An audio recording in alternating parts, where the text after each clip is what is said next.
Hello, it's us, your favorite podcast hosts of your favorite podcast. Yeah, it's Gridiron Dynasty Fantasy Football Podcast. I am one of your hosts. My name is Tim. This is my lovely assistant. Her name is Patrick. Hello. No, just yes. So, gonna be a short one. Well, we say this all the time, and then it turns into not a short one because either myself or Pat go on tangents. The opposite of his sex life. That's fair. All right. So, we're just going to go through it like we normally do. We're going to talk about our starts of the week and then our Dynasty Fantasy lineup. But before we do that, we would just like to point out that you guys should be sharing this podcast all over the place because obviously the NFL watches it. Do we know why the NFL watches it? I know why. Pat knows why. I know why. It's obvious at this point. It's very obvious. There's no other explanation. Breaking news as of like 3 days ago, MetLife is changing the turf. They watched our podcast from 2 weeks ago and were like, you know what? Those guys are smart. Those guys are real smart. Let's do it. They're not going to real grass. They're going to artificial grass for whatever reason. Instead of, it's an outdoor stadium. It should be easy to do real grass. However, it's still better than turf. So, speaking of outdoor stadiums, Buffalo. Just a little bit of snow there. A little bit. So yeah, before we get into it, this is either getting posted Friday night or Saturday afternoon. Either way, just be done before Sunday. Keep an eye on whether or not the Bills make it out of Buffalo. Because as of right now, I think they're still stranded in Buffalo. Buffalo has a travel ban currently, so they're not even allowed to leave the state. They're not allowed to leave the city. So we might not have a game Sunday.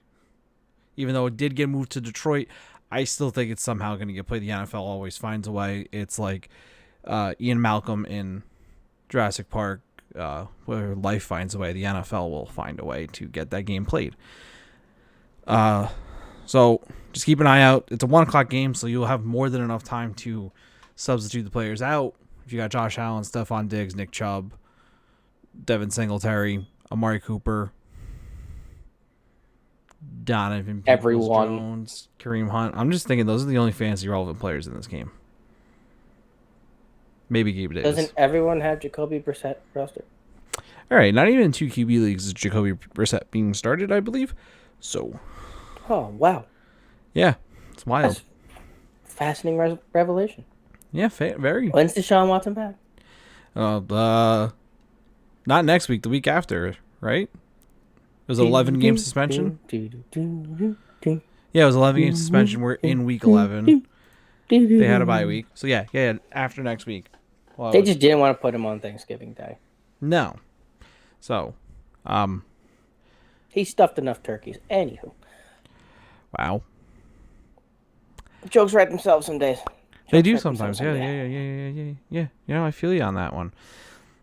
So little update on the league. My quarterbacks finally started playing football. That's nice. Aaron Rodgers back-to-back games of 19 plus points. That's fun. Oh, Justin Fields. Yeah, Justin Fields went off. Thank God no one accepted those trade offers that were really, really bad for him. I might have thrown a couple of those out at you. But anyway, Justin Fields and the Packers brings me to a point here. If you're making a dynasty league or you're in a dynasty league, I think the move is taxi squads. As I've implementing in my league, another league is toying with it. I'm in a league that already has a taxi squad. I'm not sure if Pat's considering it for his league or not. But what a taxi squad is on Sleeper is it's a separate thing from your roster where you can put first or second year players on it. And it doesn't affect your actual roster count. Unless you want to use that player for the week, then you'll have to make room for them. But it's just a way to eliminate, especially in a dynasty league, people dropping rookies and second-year players to create roster space. Because in one of the leagues Pat and I are in, someone dropped Christian Watson. And one of the two of us, the one that's not named Pat, was able to scoop him up off the waiver wire and played him this week where he got 2 touchdowns. His 5 touchdowns this year. 3 touchdowns. His 5 touchdowns this year is more than DJ Moore scored in any season. That's which good to is know. not hard to do, really. To be No. honest with you. And then in my league, my brother was forced to drop Justin Fields 4 or 5 weeks ago, and I was able to scoop him up. And now he's starting over Lamar Jackson for me. So yeah, I'm a fan of taxi squads for Dynasty Leagues. I think it's a good tool to use, especially with the sleeper platform making it very easy to do. Pat, you like taxis?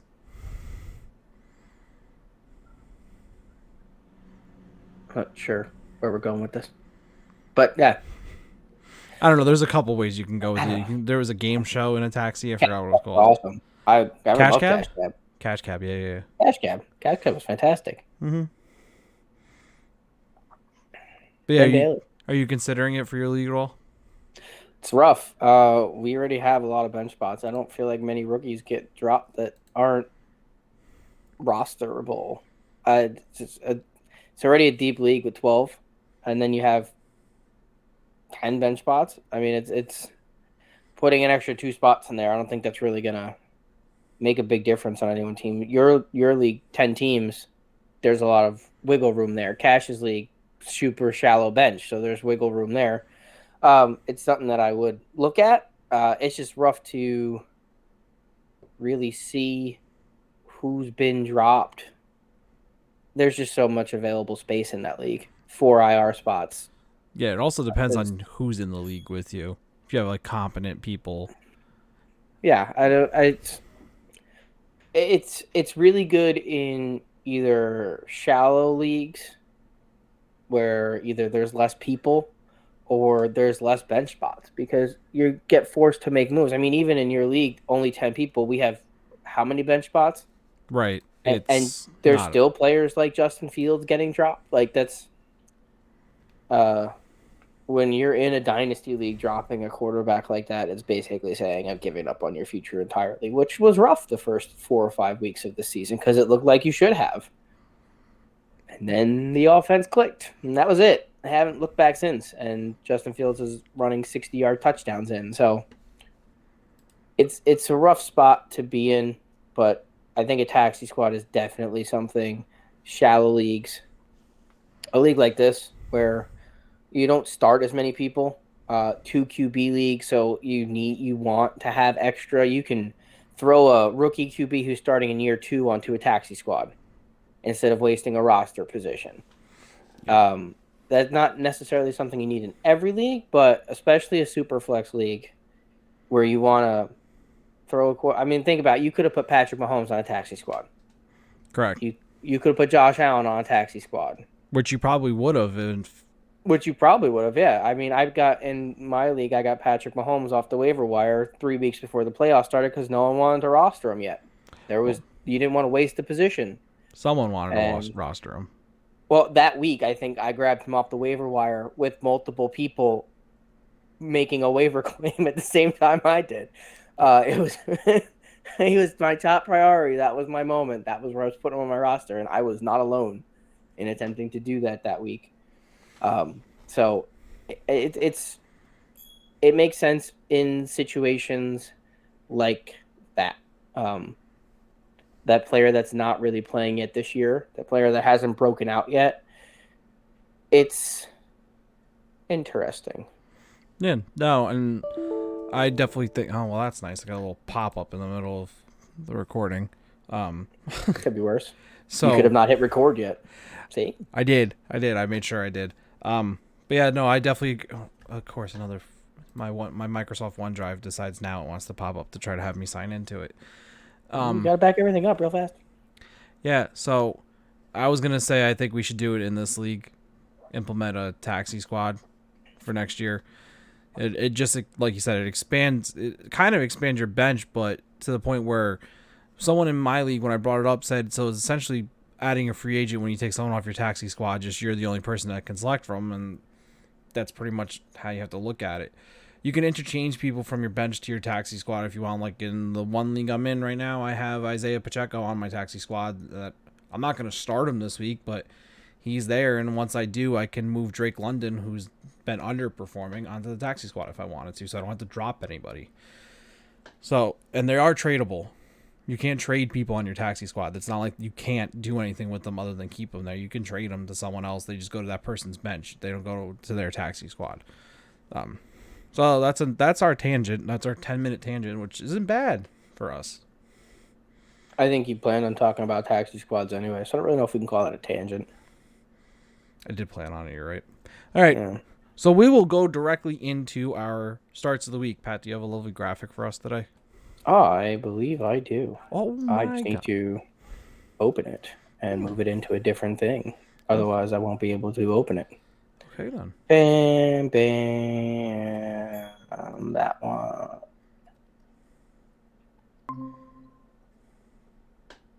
Hello. Oh, wow. Would you look That at got that? bright over there. Holy moly. Your Yeah. screen lit up when that happened. Yeah. It reflected back at me, too, and I almost blinded myself, so that was rough. Not look because you're super white or anything like that, just because it's the way it happened. No, I It's know I'm not- super white it's not. because I got sunburned in November. You almost got sunburned from your computer screen about 30 seconds ago. I got sunburned sitting at the football game last Saturday, so that was fun.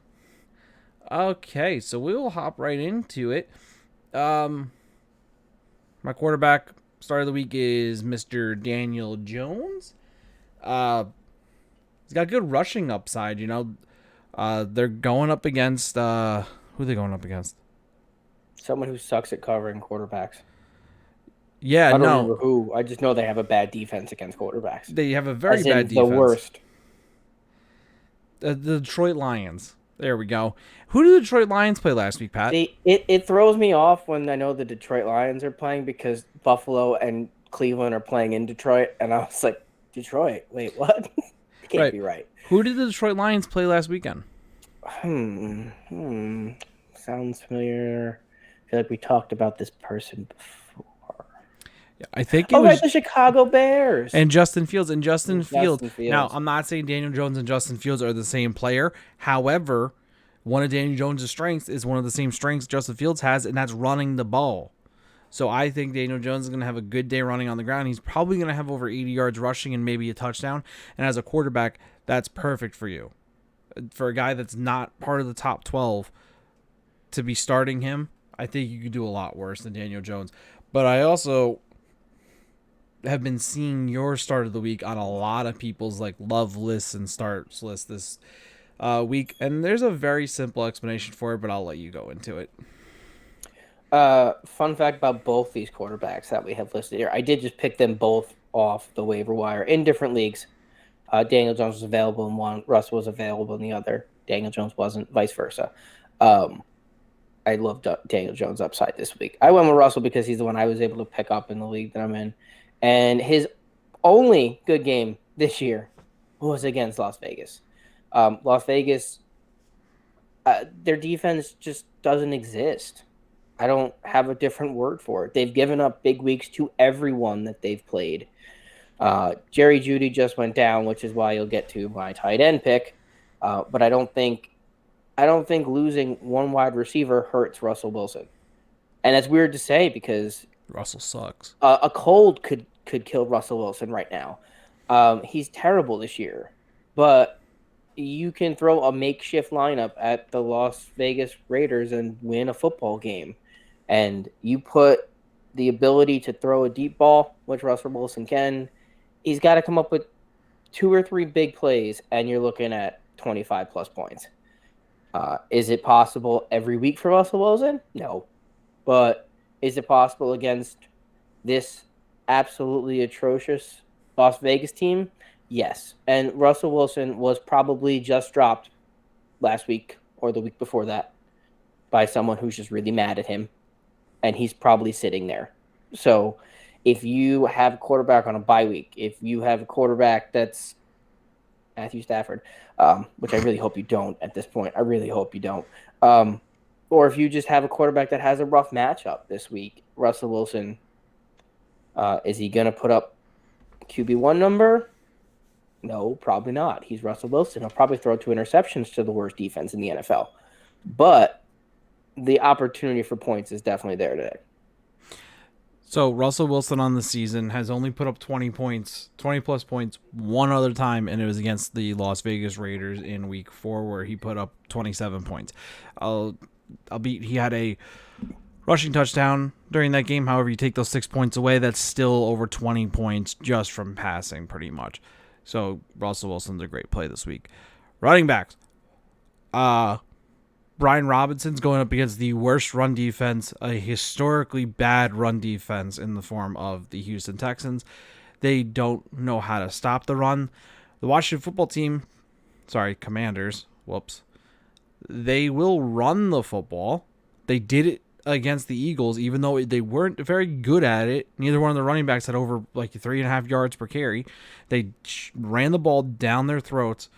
There's no reason why they wouldn't do that against a worse team like the Houston Texans. So I expect Brian Robinson to have 20 plus carries on Sunday, and this is going to be, in my opinion, it looks like it's going to be his breakout game. I had the same one at first and switched it.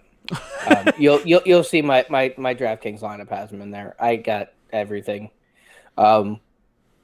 This is one of those weeks again where I'm thinking Antonio Gibson and Brian Robinson are both in starting lineups, which just doesn't happen for those two. But it's one of those times where you have a couple of bye weeks going on again. You once again have underperforming running backs. I feel like we said this before. I feel like we put have this into a podcast before sometime. This is the time that, they're handing the ball off to Antonio Gibson. They're handing the ball off to Brian Robinson. They're throwing the ball to Antonio Gibson. And, well, yeah, Terry McLaurin, and then you have a whole bunch of hell on that team. Mm-hmm. And the last time we talked about running backs, it was Damon Pearson. Who was it? Josh Jacobs, I think, was the last time we did this. And both of those running backs went off. I had the one that was going up against it. And the over-under in that game was something outrageously low. And I said it's going to go easy over. And it went easy over. And the running backs had a big game. And I think that happens again. These two defenses are not good. I don't care what you just watched against Philly. There was 8 penalties that were not called. I think the I'm not watching that Chase again. Young back this weekend. And they're getting Chase Young back, but it's his first game. He's going to be on a snap count. I know. It's going to be a big addition for them going down the road. Don't get me wrong on that. Chase Young is a phenomenal player. I think it downgrades Damon Pierce a little bit, but their secondary is garbage. And they don't get a lot of pressure. Don't watch last week's game against Philly and think that the Washington Commanders have suddenly become the best team in the NFC, whatever division they play in. I've given up on them. NFC East. Mm-hmm. They're not even the best team in that. Philly is still the best team in that. And if it wasn't for, ripping a player's head off and forcing him to drop a football, I think Philly would have won the game. So Brian Robinson, love that play. I like to see the points going up in that game, and that's where they're going to go up from. Call it a first-time 2-touchdown game for Brian Robinson. Devin Singletary I picked because, well, I still don't know what's happening with Josh Allen. You saw it was all early that they handed him off the ball. They wanted to give Josh Allen time to settle in, get the elbow, know that he could throw confidently. And they stuck with the ground game. That wasn't Josh Allen running into a brick wall. So is he going to run Josh Allen? Yeah, Josh Allen's going to run because he's Josh Allen. But they're doing a lot more handing the ball off because they realize that if Josh Allen gets hurt, they're in deep shit. Mm-hmm. And Devin Singletary is a fringe RB2 flex position right now. He's probably not on waivers, but neither is Brian Robinson. But he's that player that if you're between two different guys to start in that flex spot, I'm stashing Devin Singletary in the starting lineup this week. And I didn't like Devin Singletary when they were supposed to play in 6 feet of snow because he's 5'7", but they're going to be playing in. They're playing inside, so it's going to be perfect conditions for football. The Cleveland Browns are bad against the run in general, so Devin Singletary is probably going to finish as an RB2 on the week, maybe push RB1 if he gets into the end zone. I think he's going to have a good yardage game. He's actually been catching the ball more this year, which is good for him too. The addition of Nyheim Hines hasn't hindered that at all, it seems like. So I don't know why the Bills went out and did that. They're barely using him, it seems. So, just in case? I guess so. So we'll move on to my wide receiver, Ben Skowronek. I think I said his name correctly. Close enough. Cooper Kupp's hurt. One white guy goes out for the Rams. Tim shoves in the other white guy for the Rams. I love it. That's not my fault. That's Matthew Stafford's fault. I didn't blame you. No, I don't see a huge uptick for Allen Robinson, to be honest with you. I don't think this means Allen Robinson's all of a sudden going to become a god status. I don't think Ben Skoronek's going to become a god status either, but I think he's going to be more of the PPR guy. Him and Tyler Higbee, I think, are going to both have right around 6-7 catches, and if he puts up 70 yards, that's 13 points. He falls into the end zone. You got yourself almost a 20-point game from a guy who's on waivers. So I think he's a good play this week. I don't know exactly about the matchup, but they're going to have to throw the football. The Rams are not the Rams of old this year. They're not doing all that great. They're not a playoff team currently, so their defense has been lackluster. They've been giving up points. Their offense looks like, how do I put this nicely, dog shit. So, hey, give me this, okay? We're usually talking about my team like this. All right, so it's about time we talk about your team. You guys just won the Super Bowl last year. The Rams are trash. The Rams are trash. The Rams are trash. The Rams can't run the football. The Rams can't do anything. Ben Skowronek is definitely the PPR guy. I think this actually benefits, and I know everyone has been between, do I add him, do I not add him? Van Jefferson, if he's still out there, this is the moment, everyone.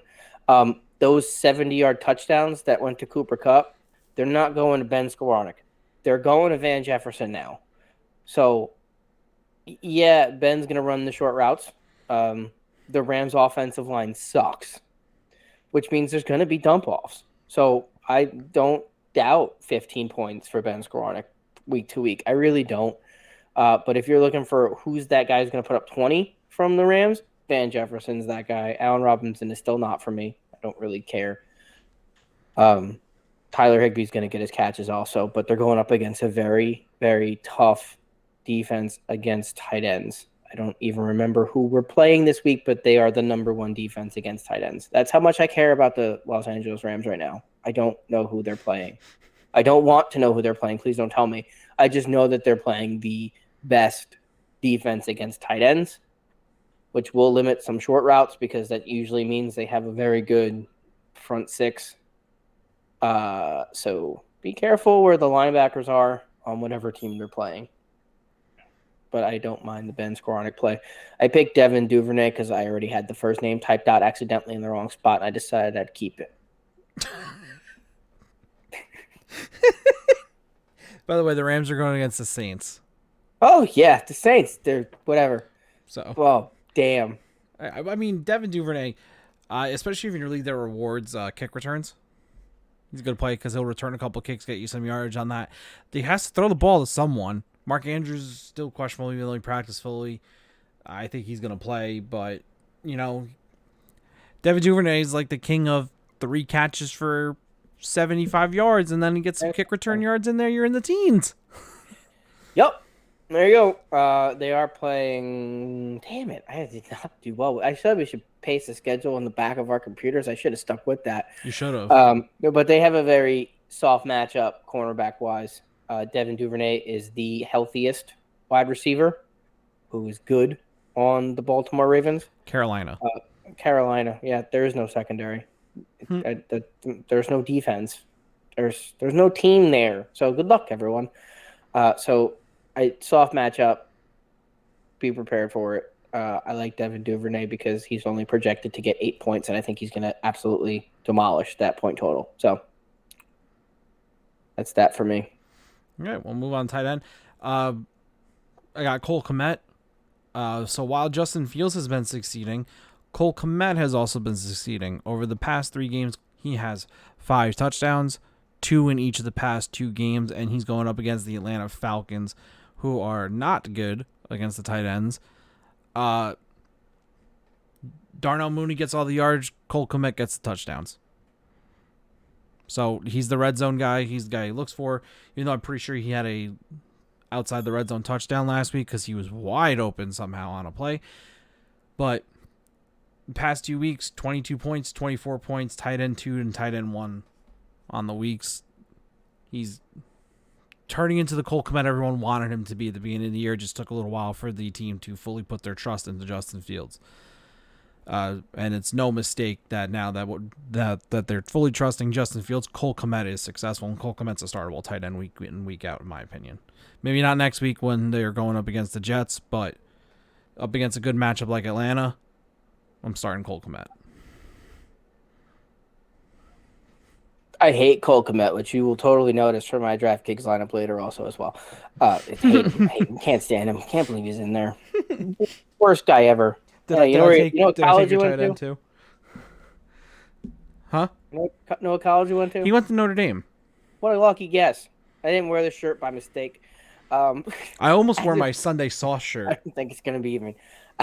Cole Kmet's a top 3 tight end play this week. I don't care.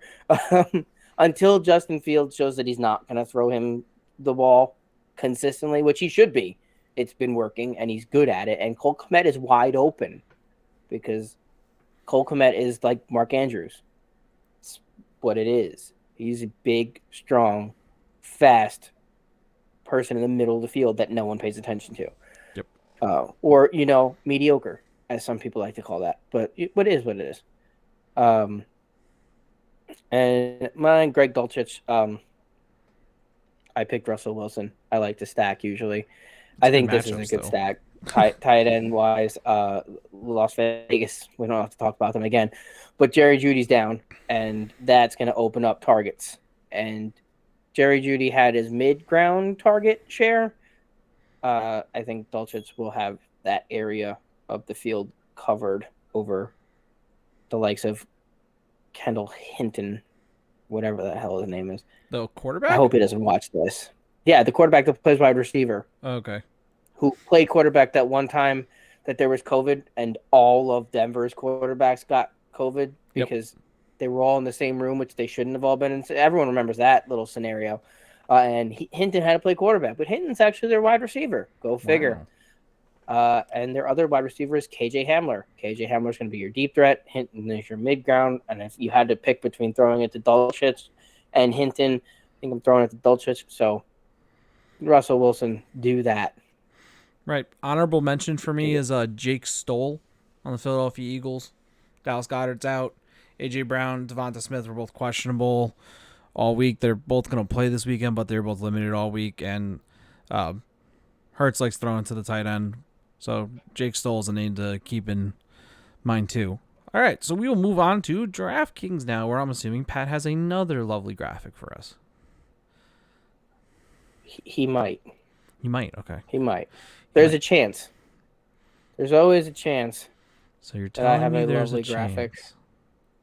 I am telling you that there is a chance that I can once again organize this properly and be able to do this. I'm very proud of myself today. I'm nailing this.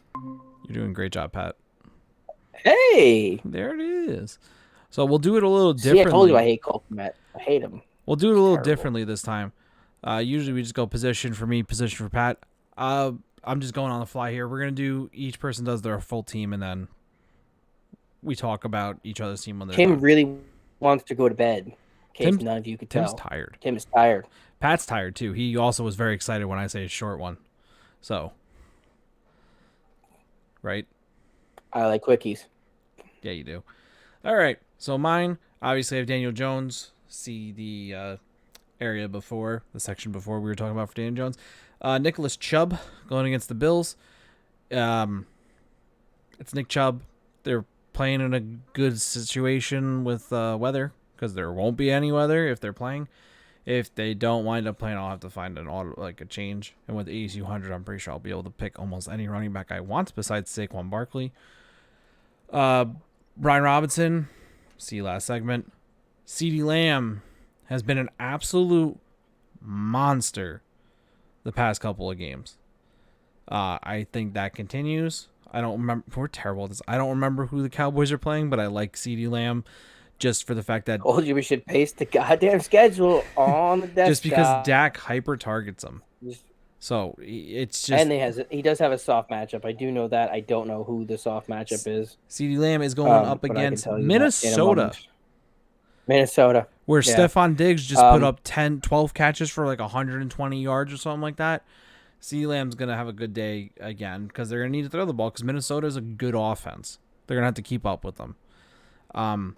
Chris Olave, he's going up against the Rams. And is Jalen Ramsey still covering the slot? Jalen Ramsey doesn't even know where he is. The coach doesn't know where he is. The coach doesn't know where the defense is. Yeah, so that's why I have Chris Yes, Olave. though.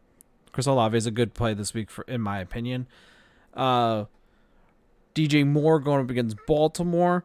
Baker Mayfield's back, so who the hell knows? It was literally the last person I chose was DJ Moore, and that's how much money I had left, and he was the best option at 5,700. Cole Kmet, see last segment. Ben Skoronix, see last segment. And then the Jets defense has been one of the best defenses in the NFL this year. They're going up against the Patriots. Mac Jones is not the same Mac Jones as he was last year. The Patriots are not the same Patriots as they were. Either defense in this game is a good option, in my opinion, between the Jets and the Patriots. I don't think it's going to be a high-scoring game whatsoever. I think it's going to be a game that finishes 13-10 or something like that. So that's a good day for defenses. I'm going to go ahead and pencil in 37-40 for the final for that game. Good. As long as the Jets come out on top, I really don't give a shit. What's him, sir? Oh, look, Justin Fields. I like it. Yeah, I get no problems with that lineup. Yeah, Justin Fields. Did we play the See last segment game here? Because yes, I think see that's every segment that we've been in. He's going off the rails, and that's it. Saquon Barkley. Yeah, Daniel Jones for the rushing upside. You know who else has some rushing upside? Saquon Barkley. Go figure.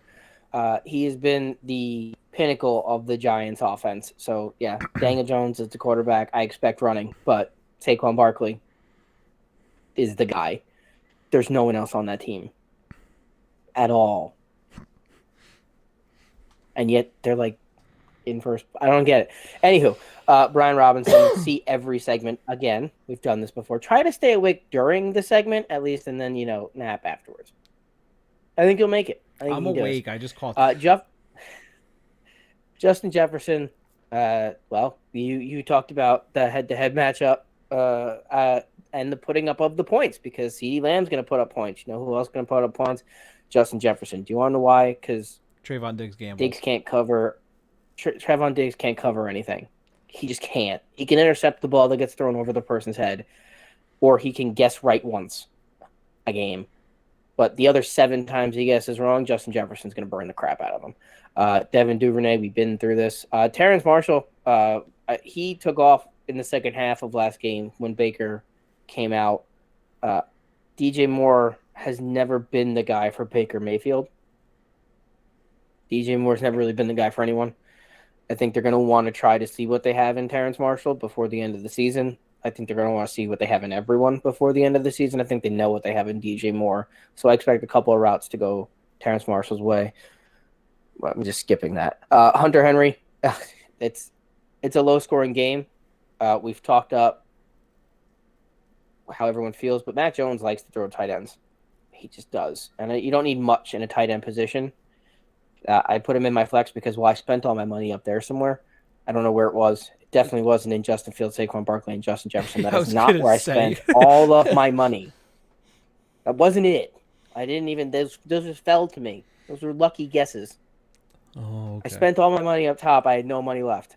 So I got my last flex spot with all of the money that I had left was $3,300. And here was Hunter Henry. And I don't mind his position. Give me 10 points in a spot where it's $3,300. And the Steelers' defense is $2,300, gets TJ Watt back, and plays an AFC North matchup in Pittsburgh against the Bengals, and they cost $2,300. They picked off. I don't understand. Yeah, I don't understand how they're $2,300. It felt like the easiest steal. You know how I do defenses. I scroll all the way down to the bottom, and I go, okay. This time I scrolled all the way to the bottom, and ooh. It was that noise too. I don't know if that was what it sounded like. Ooh. Even made the face. Yeah. It was it. That was it. I would not be surprised if the Steelers got 6 sacks and 2 interceptions. That'd be a good day. At a minimum. At a minimum. I would not at all be surprised. I don't think there's going to be a lot of points scored by the Bengals. They could prove me wrong, and Joe Mixon could run all over them. I think there's a better chance of T. Higgins running all over them. But T. Higgins has to be, open in 2.2 seconds, or Joe Burrow's never going to find him because he's going to be running for his life. I thought 2,300 was an absolute steal for that team. So it's a good price point for him. Here we are. So I heard a comparison for the Giants, by the way. The Giants are essentially the Tennessee Titans. They were really good running back, and then everything else is kind of questionable. And a kind of rushing quarterback. Yeah, it's... And a tight end who seems to catch touchdown passes for no reason whatsoever. It's just It all fits. It's probably the best comparison I've heard about the Giants so far. It's the Tennessee Titans. All right, well, look at that. We kept it under 40 minutes. Go us. Wow. I don't like that. I have to go off on a tangent. No, guys. If all right, guys. Well, have a good night. Thank you. Have a good week. Be safe out there. If you're in Buffalo. Shut up, Tim. If you're watching us in Buffalo, be safe. It's a blizzard out there. Did they run out of everything else to watch on YouTube just because it snowed? Who knows? Maybe they have it downloaded or something. I don't know because they lost power. Bro, I don't know. You didn't even post it yet. Shut up. Yeah. Okay. All right, everyone. Well, have a good night. Have a good weekend. Like, subscribe, share, do all the fun shit. But yeah, have a good one. Say goodbye, Pat. Goodbye, Pat.